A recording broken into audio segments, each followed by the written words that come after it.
잉글랜드의 영광과 발전을 이룬 엘리자베스였으나 말년에 불어닥친 경제난과 수차례 반란으로 인한 순환 속 결국 생애 막바지에 다다르게 되는데요. 그녀의 시간이 얼마 남지 않은 상황에서 한 번도 결혼하지 않고 자식을 갖지 않은 여왕의 후임이 누가 될 것인가에 대해 세간의 이목이 집중되고 있었으니 그녀의 후대를 이끌어갈 새로운 왕은 과연 누가 될 것이고 평화적 정권 이양이란 도대체 가능한 것이며 마지막 순간만을 남겨둔 여왕의 생애 속에는 과연 어떤 이야기들이 더 남아있을까요? 끝없는 시련 속 조국을 반석 위에 올려놓은 위대한 여왕의 남겨진 마지막 이야기 지금 시작합니다.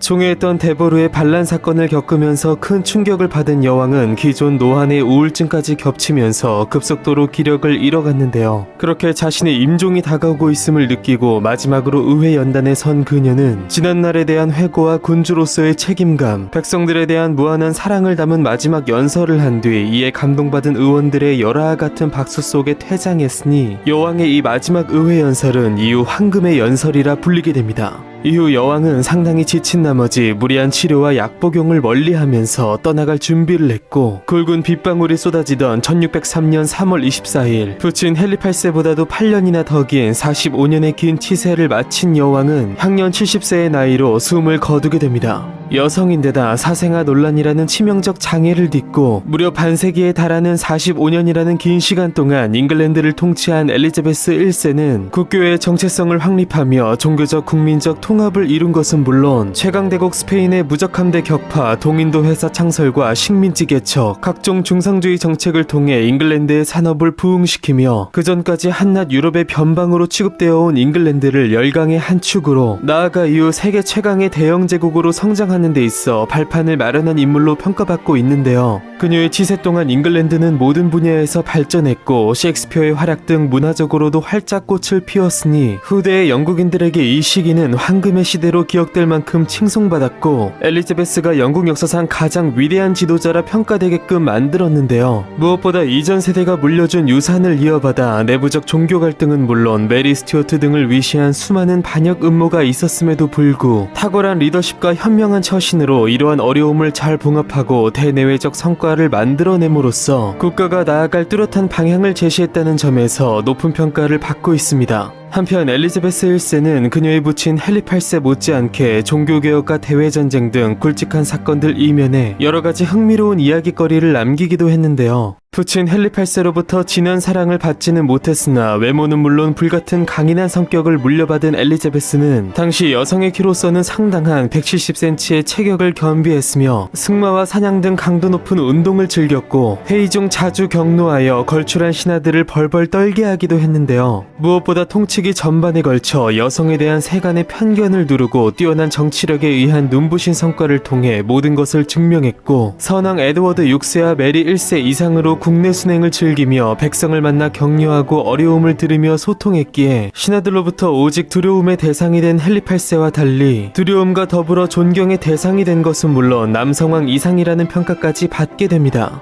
무엇보다 학구열이 뛰어났던 여왕은 자신보다 책을 더 많이 읽은 학자가 없을 것이라 자랑했을 정도로 궁정 방마다 책을 가득 채워놓아 평생 독서에 매진했고 키케로와 플루타르크 영웅전 등 라틴어와 그리스어로 된 원전을 번역하는 일을 취미이자 소일거리로 삼았는데요. 그처럼 일찍이 왕이 될 준비를 착실히 해온 것인지 재위 초기부터 각종 국내외 현안을 통달했던 엘리자베스는 그녀를 여성이라 얕잡아 보았던 고위 관료들을 감탄시키기도 했습니다. 한편 그녀의 부친 헨리 8세가 탁월한 정통성과 여성 편력이라는 면에서 조선의 숙종과 닮았고 그녀의 모친 엠블린이 왕의 총애를 받아 전 왕비를 몰아내고 왕비가 된 장희빈과 닮았듯 엘리자베스의 경우 장희빈의 소생은 아니나 숙종의 배다른 아들 영조와 매우 비슷한 면모를 보이고 있으니 그것은 바로 부친의 사후 배다른 형제가 왕위에 오르자 그를 견제한 신하들의 음모로 영모에 연루되어 누명을 썼으나 결국 용서받고 선왕의 요절로 일찍 왕위를 물려받은 있다는 점. 부친을 닮아 불같은 성격을 가졌으나 소탈했고 긴 재위 기간을 영위하며 강력한 왕권을 누렸다는 점인데요. 한편 그녀의 사망 이전 늙은 여왕이 오늘 내일 하는 상황에서 잉글랜드 정계의 가장 큰 화두이자 관심은 바로 여왕의 후사였고, 직계 후손이 없는 여왕에게 신하들은 전국의 안정을 위하여 하루빨리 후계자를 정할 것을 촉구했는데요. 그러나 자신의 후계에 대해 굉장히 민감했던 여왕은 누군가 이에 대해 진언을 올리기라도 하면 몹시 화를 냈으니, 그 이유는 후계가 정해지는 순간 자신의 지위가 위협받을 것이라고 생각했기 때문이었습니다. 자신이 여성이라는 것, 정통성에 흠결이 있다는 것, 무엇보다 잉글랜드 내 종교 갈등이 아직 가시지 않았고 민심은 물론 의회와의 관계 역시 좋지 않았기에 자신이 후계자를 지목할 경우 그를 옹립하기 위한 반란 혹은 퇴위 압박을 받을 것을 걱정한 것인데요. 그렇게 버티고 버텨 임종을 앞둔 상황에서 신하들이 마지막으로 여왕에게 후계에 대해 물었을 때 그녀는 스코틀랜드에 있는 친척밖에 더 있겠느냐고 일갈했으니, 실제로 튜더가의 남은 후손이 오직 한 사람밖에 없었기에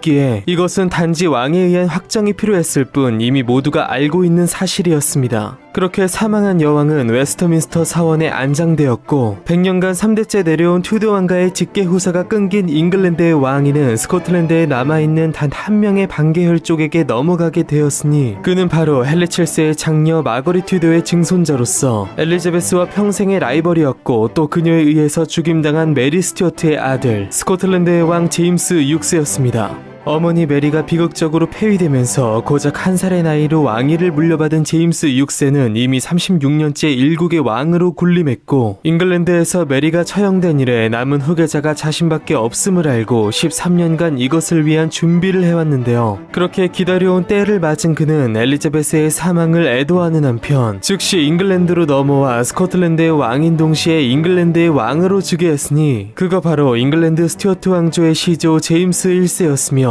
장미전쟁의 결과로 탄생하여 118년간 잉글랜드를 지배하며 영국 역사상 최초이자 최후의 그리고 최강의 절대왕권을 누렸던 튜더 왕조는 이렇게 막을 내리게 됩니다. 무엇보다 스코틀랜드의 왕이 동시에 잉글랜드의 왕으로 즉위하면서 동일인을 왕으로 모시는 브리튼 섬 최초의 동군연합이 탄생한 것은 물론, 스코틀랜드와 잉글랜드, 거기에 기존 잉글랜드가 정복한 웨일스와 아일랜드까지 얻으며 현대 영국 본토의 크기보다 훨씬 방대한 영토를 다스리게 되었으니, 이것은 오늘날의 영국, 즉 그레이트 브리튼 및 북아일랜드 연합왕국의 초석이 됩니다.